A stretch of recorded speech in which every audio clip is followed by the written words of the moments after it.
Oh, look at this, there's another ghostie. Oh, that's amazing.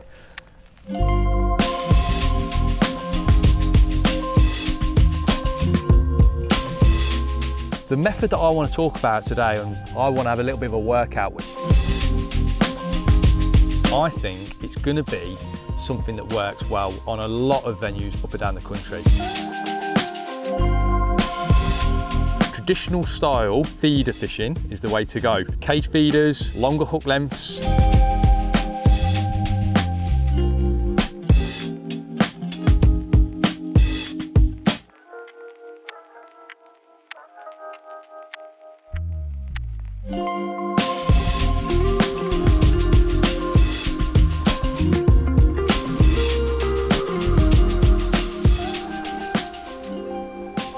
We've got him away from that tree.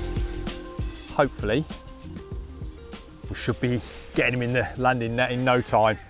We are at the amazing Glebe complex today. Now, a lot of you will know that this venue is absolutely stunning. It's not far from my Leicestershire home, and it's a venue that I should visit a hell of a lot more. I try and get here several times throughout the year, because the fishing is so good. They hold some big events as well. And it's absolutely full of fish. Beautiful fish as well. All shapes and sizes. Carp are the main species in all of the lakes though, and that's what we're targeting today. We've already been fishing for 20 minutes or so. We've had 4 or 5 fish. We've had some fish that are approaching double figures. We've had some smaller fish, and you can see loads of life in these fish as well. They do not give up. And I would say that today we're going to be catching fish anything from this sort of size, which is 3-4 pound, up to 10 or 12 pound, because we're on a lake today that a lot of the venue regulars call Pretty's Pool, where the fish are generally nice looking fish in great condition. Pool 2, if you're not such a regular member of the Glebe, that's another name for this lake. And it's a wonderful lake, you know, loads of bites. It's one of the lakes on this complex where you sort of guaranteed some fish. We're filming today, we're pleasure fishing as well. We want to get some bites, so there's no point sitting on a lake that's a little bit tricky. This lake, if you want to catch some fish, is the place to go. Now, the method that I want to talk about today, and I want to have a little bit of a workout with, is something that works particularly well here at the Glebe, but I think it's going to be something that works well on a lot of venues up and down the country. I think a lot of the time we're fishing tried and trusted methods, and we're not thinking outside the box enough. And I've used this method at venues that are dominated by more standard feeder approaches, and this method has actually come out on top. So, what is the method? Firstly, we've got to understand that here at the Glebe, rules dictate that you must have a 20-inch hook length below your feeder. So when I talk about standard methods and tactics, I'm talking about method feeder or hybrid tactics. You know, I love those tactics, but here at the Glebe, you're not allowed to fish in that way. So traditional style feeder fishing is the way to go. Cage feeders, longer hook lengths, the rules dictate that, but actually it can be a really good way of fishing. And that's what I want to run through today, because there's a few things and a few tips and tricks that you'll need to get your head around to get the best out of this tactic. I'm going to try and catch a few more fish, and as we go through the session, we can run through all those little tips and tricks, and maybe on your next feeder session out, you might think twice about picking up that method feeder, and you might start using this style of feeder fishing as well, because trust me, it can be a brilliant way of catching some fish.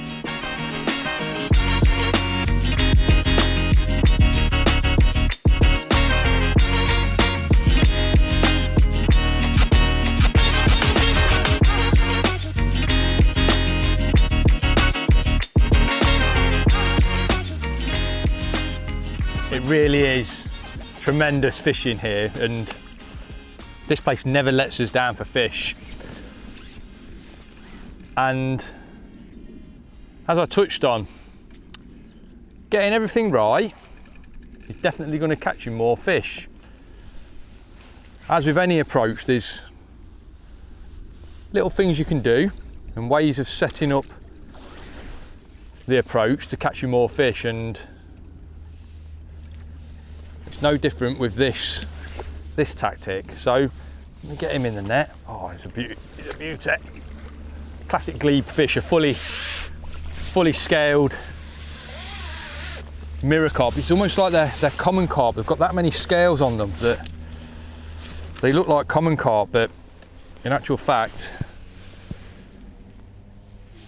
they're beautiful, fully scaled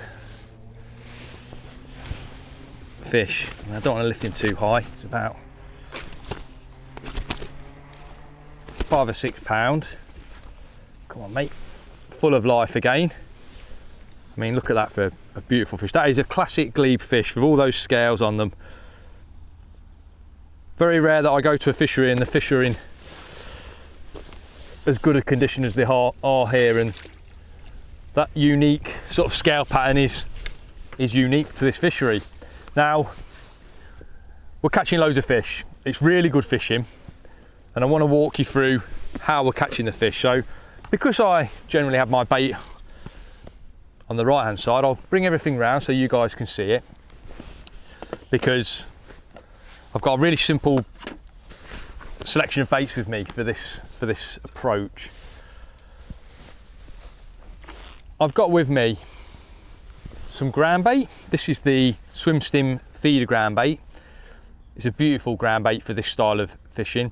Slightly bigger particles than the original Swim Stim ground bait, so I feel it's just a little bit better for holding bigger fish in your peg, and it's not as light and as wafty. You can maybe pin everything onto the bottom a little bit better. You know, the fish are so hungry in this venue that they're generally going to be all over the place in your swim anyway, but this slightly larger particle, I can mix the particles heavy, I'll get more water in there and try and get the ground bait down onto the bottom a little bit better. To that ground bait, I'm adding casters. Now, there's all different colours of casters in here. That's partly because I've got a couple of pints of standard white casters. Also, I was on a river match last week and had a load of red maggots left over, so I've turned them into casters and I've whacked them in this bait tub. Now, we know that fish absolutely love live baits like casters, maggots, worms. Casters in particular on commercial fisheries, they just seem to catch more fish than your baits like corn, pellets, meat. Certain times of the year, obviously on certain venues, those more manufactured baits catch a load of fish without a doubt. But I know, especially in bigger events, live baits catch you more fish, or certainly attract more fish into your swim. And casters are king when it comes to doing that, trust me. To get that bait out into the swim, I'm using a little rocket feeder. This is 28 grams. Now, the cast that I've got in front of me today, it's not a big cast, it's probably about 22, 23 meters, something like that. So I don't need a 28 gram feeder. I'm using the extra weight though to try and hold the feeder in the swim.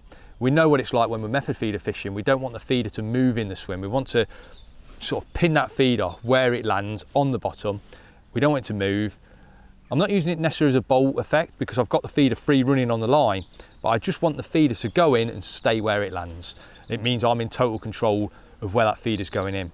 Now, there's two reasons that I'm using this style of feeder.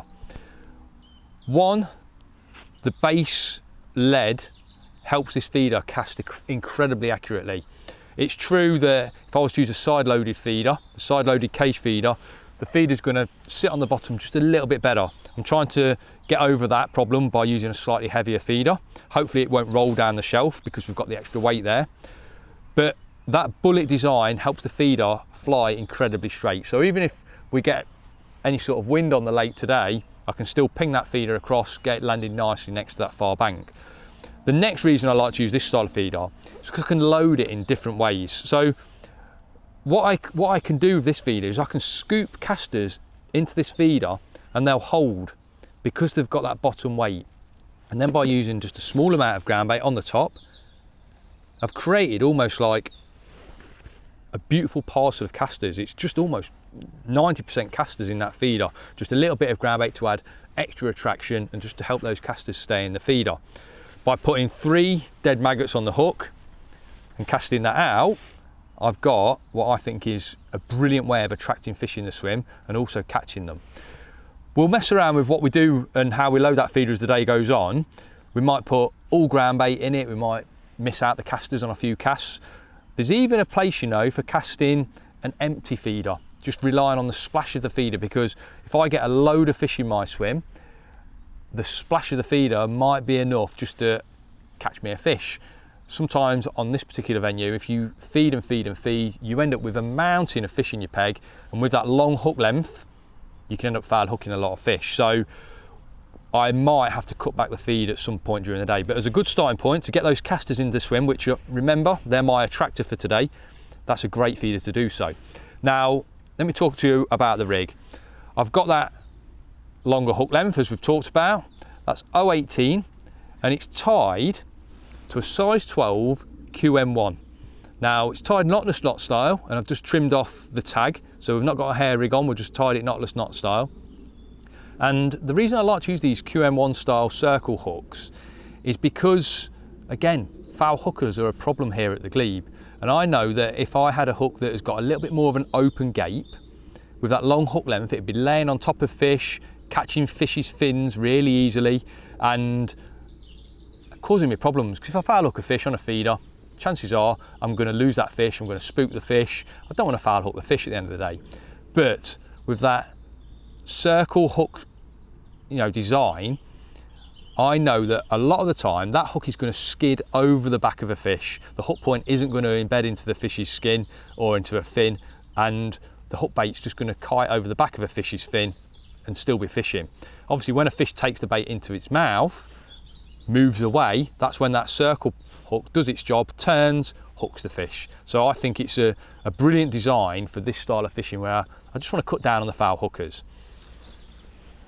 My feeder rig, I've tied that hook length to a little twizzled loop in the main line. The main line is £8, it's Suffolk Advance. Above that twizzled loop, I've just got a little link swivel. The link swivel's got a very, very small eye in the swivel, so I don't need any beads or anything like that. The knot of that loop is enough to stop that link swivel sliding down the line. So it creates a really simple setup. I've literally got nothing on the line apart from that link swivel that houses the feeder. Okay, so really direct, really simple, nothing really there to tangle at all. Now let's talk about one of the most important parts of the setup, and that is the rod. This is part of the Free Spirit helical range of rods. It's actually not one of their more expensive rods, but I think it's a beautiful rod for this style of fishing. Like I say, 22 to 23 meters casting. I need some power because obviously these fish can fight hard, so I want some power lower down. And this commercial feeder in 10 foot, I think is spot on for this style of fishing. I've fitted a 1 ounce tip into the end so I can tighten up, I can see indications, I know when that feeder's moved, I know when I've got little fish around my feeder, I know the right sort of indications to strike at. But the power in the rod lower down, coupled with that beautiful soft action up top, means that, like I say, I think it's spot on for this style of work. I've got a 5,000 reel, nice strong main line, as I say, a really simple setup, really simple bait selection. I'm going to put 3 maggots on the hook, cast out, and try and catch another fish.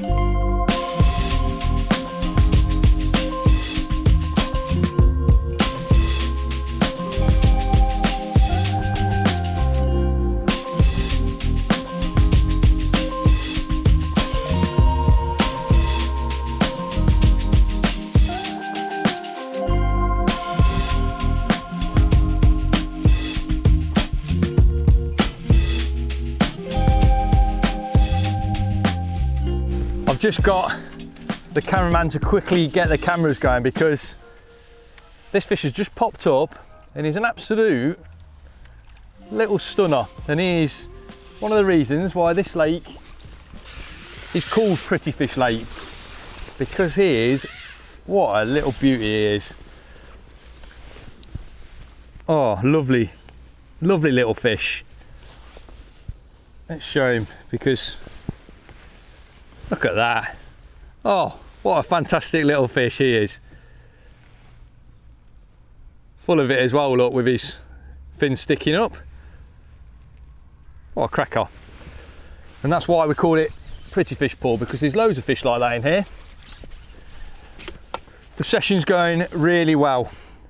There's indications all the time, every time I cast in. So I think what we'll do is we'll just walk you through a bit of the fishing. This could go wrong. It might go amazingly well, who knows? But at the moment, I'm putting 3 maggots, dead maggots. Always find dead maggots are a better hook bait when you're doing this style of fishing, rather than live maggots. They just seem to lay better on the hook. They don't cover the point of the hook, they don't spin round, cover the point of the hook. So there's a lot of hook points shown for when a fish does take that bait into its mouth. And I'm just simply scooping my feeder through the casters, capping it with ground bait and casting it in. We'll fish like that for a cast or two and see what happens. Now, feeder fishing is quite often seen as the easy way out. Obviously, you can be lazy when you're feeder fishing, but I always find the best way to catch more fish when you're feeder fishing, especially on a venue where the fish are hungry and the fish are active, is to be active yourself. And we're not leaving this feeder in the water for more than a minute before we have another cast. We want to create a really nice area of attraction and get those fish really competing for the bait. See, you know, that bite took seconds before the tip decided to head off into the middle of the lake. And I don't mind, you know, if we're catching all different sizes of fish. I honestly don't mind if we're reeling an odd roach or an odd perch, because they love maggots and casters as well. But one thing I do know is that in big events, oh, look at this, there's another ghosty. Oh, that's amazing. In big events, you know, this style of fishing often outperforms a pellet or corn approach or meat approach.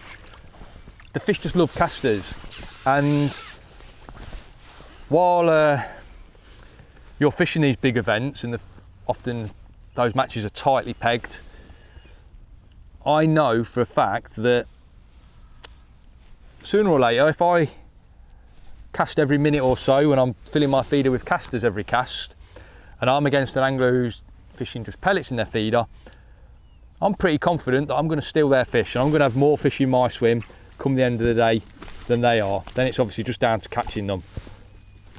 I mean, the last 2 fish I've caught haven't been the biggest fish in the lake by any means. We've got some huge fish out there. I can see a few big cruisers out there, but another absolute stunner. Beautiful fish, you know.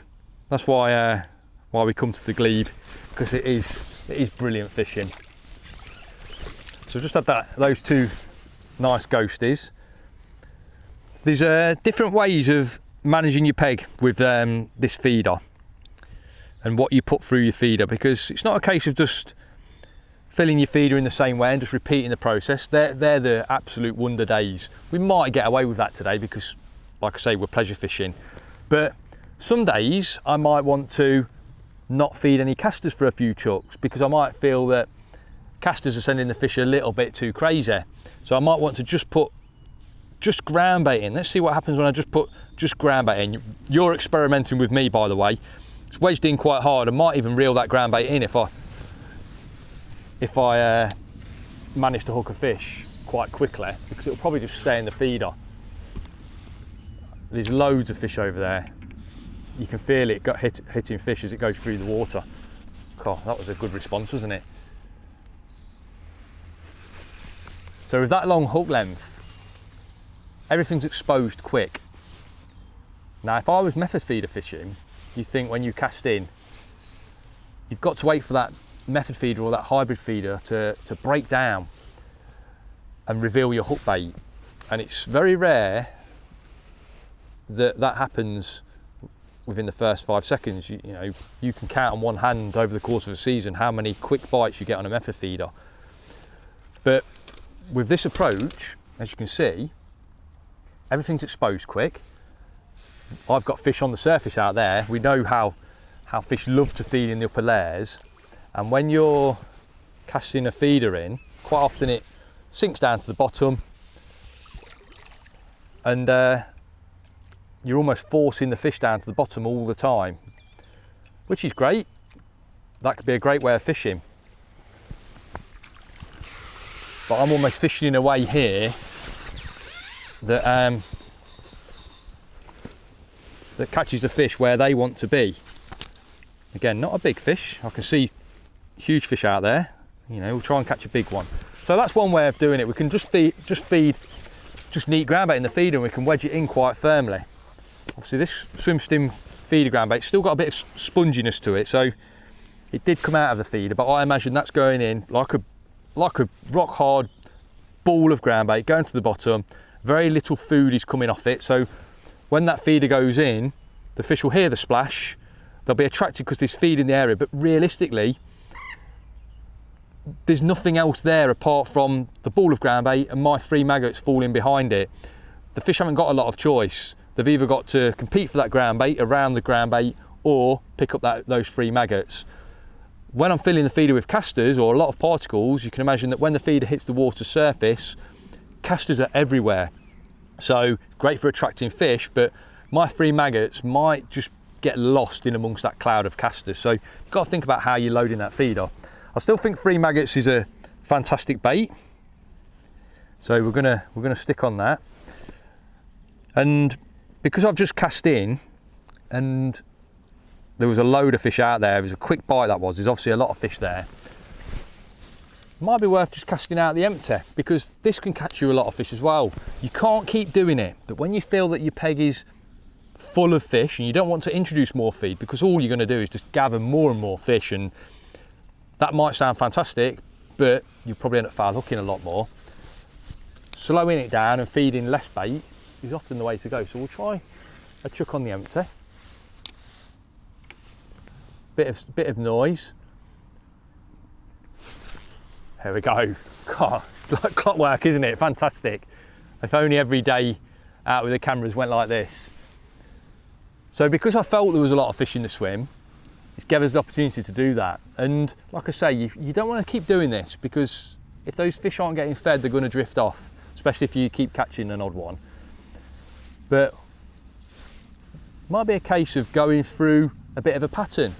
Maybe catch one fish feeding a lot of casters, get the fish grubbing around for casters, then maybe have a couple of casts with the empty feeder, or wedging it in with just neat ground bait. And that's the beauty of fishing in this way, you know. You have to really think about your fishing. And I know obviously the late Roy Marlowe, I used to speak to Roy quite a lot when I used to come up here, because Roy did absolutely love his method feeder fishing. They'd go to different venues around the Midlands and he'd catch a load of fish on method feeders. And this venue and the big lake down the road in the late 80s, early 90s were pioneering method feeder tactics. But I've got to say, there is a lot more to this style of fishing, because you've got to think about how you introduce your bait to catch your fish. So I can see why the guys here do like the traditional way of fishing and having to think a little bit more about your fishing. It's definitely really good for attracting fish in your swim, but how you then manage your swim is something you've got to think about all throughout the day. You can see probably when we're playing this fish, would you believe it, another beautiful ghostie has just popped up there.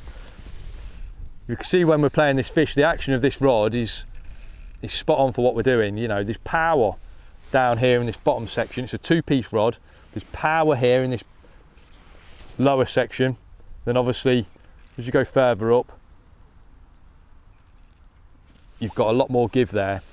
If I really wanted to put the brakes on a fish, I've got to a big tree on the far side that I don't want the fish to go under. If I really wanted to put the brakes on one of these fish, I could do with the power down here. So these helical rods, the commercial 10 and the 11 foot actually in this range, they've both got similar actions. So if you want something that's just a little bit more powerful, perfect for obviously 2-pounders all the way up to, I guess, 20-pound carp, you know, they're spot on.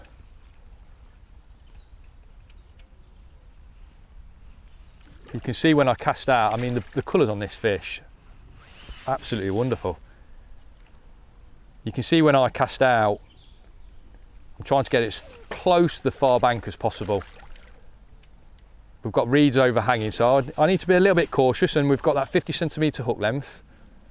But it's another benefit of having quite a stiff blank down below, is that you just don't get that twist when you're casting, and does mean you're a little bit more accurate. So as long as you've got your line clip set and you're using the right technique, obviously you've got the right rod for the job with the right power, you just don't get the same blank twist, it's called, which means you're definitely more accurate on your cast. Now, I do a lot of videos at a lot of different venues covering a lot of different topics, and I don't think a little section has gone as well as that. We've had absolutely beautiful fish. It's almost like the fish were reading the script. And that has got to be one of the prettiest fish that I've caught all year, or for many years. What an absolute stunning fish.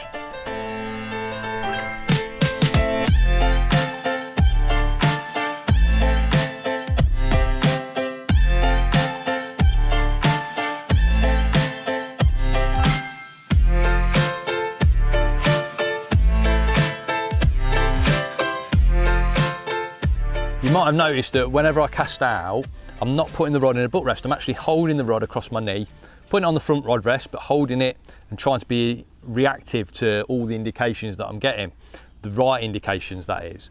And there's a reason that I'm holding the rod. Firstly, I've got a long hook length here. I'm also using a free running feeder. Now, even if you could use a fixed feeder at different venues, I still like to use a free running feeder, you know, especially when I've got any sort of weight behind it. And that's because I feel you lose less fish on the fight, because that feeder can smoothly go up and down the line when you're playing a fish. It bounces up and down the line rather than bouncing against a hook hold in the fish. But to hook the fish or to make them bolt, I need to keep a nice little bend in the quiver tip at all times. While I'm only casting as regularly as I am, I want to reel that feeder in no more. I want to leave it out there for no more than a minute. Holding the rod is fantastic for doing that. There's no need to be lazy, put it in the 2 rests and just sit there and try and bore a fish onto the hook. I want to get that hook bait falling through the water and create that activity out there all the time. And by holding the rod, I'm itching to reel in, you know, I love being busy, so holding the rod does that for me. Now, casting, we've got a 50cm hook length there, probably slightly longer, and we've got to make sure our cast doesn't catch those far bank reeds, which means that we need to set the line clip really perfectly. We need to get it spot on, because if we were using a method feeder, we could sometimes maybe just catch the reeds. We know we're not going to snag up our hook length because it's buried inside the feeder, but with this tactic, you can see there's a lot of scope for hooking the far bank, and that means, as I say, casting perfectly. So line clip on the reel, making sure we land the feeder with the rod in the same position every time. As I've mentioned, we've got a nice bit of give in the top section of this rod, which cushions the landing of that feeder. When it hits the clip, the top of the rod sort of bends and almost lowers the feeder into the water, helps with the cast massively. We're going to try and catch you one more fish, because I want to just show everything in motion, because I think holding the rod has been really important. I've just found today that a bit of ground bait, a few casters, not loads, we've not gone over the top with casters. I think you could fish this method with 2 pints of casters, and that'd last you all day. So when you hear about people using casters on commercials, it's not a case of using gallons and gallons of bait and spending a fortune on bait. 2 pints when you're feeder fishing is more than enough. You just need to obviously get that bait out there into an area of the swim where the fish love, and certainly far bank features where the fish congregate. If you can get some casters over there, it's a win-win situation. So as always, really nice slow looping cast out to the mark. Try not to hook the far bank with the hook length. So we're landing it just short to allow for that hook length, and then I'm tying it up just gently with the reel handle. So I'm keeping a nice sort of 2-inch bend in the tip with that reel handle, because that's just going to help. There you go. Just keep everything nice and tight, and the fish is going to feel just that little extra pressure that we've got there with the tip bent round, and that's going to cause it to just maybe shake his head a little bit more violently and bolt. And I say striking at the right indications, because today I've had a few indications that haven't tried to take my rod into the lake. I've had a few indications that are just a little bit more gradual, almost like nodding bream bites, but you can just tell that a fish has got the bait in its mouth and it's just pricked itself and it's sort of on the spot shaking its head. And that's the benefit of having the rod across your knee when you're fishing in this more busy style. Now, if I was waiting more than a couple of minutes for bites, I'd have no hesitation whatsoever about using the butt rest and keeping everything nice and static. But you can see that you can react so much faster to bites when you've got the rod across your knee.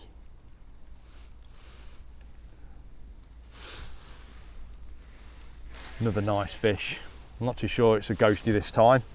We've had a load of those today. Looks like a beautiful mirror carp.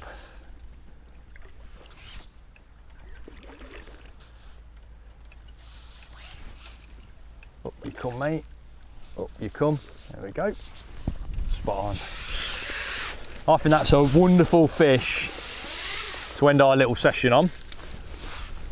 Hopefully, the next time you get the feeder rod out and you go to a venue which is maybe method feeder or hybrid feeder dominated, maybe you might start thinking about cage feeder tactics, because definitely attracts fish into your peg. And if you get it right, you can see how devastating it can be catching fish like that. What a beautiful fish to end the day.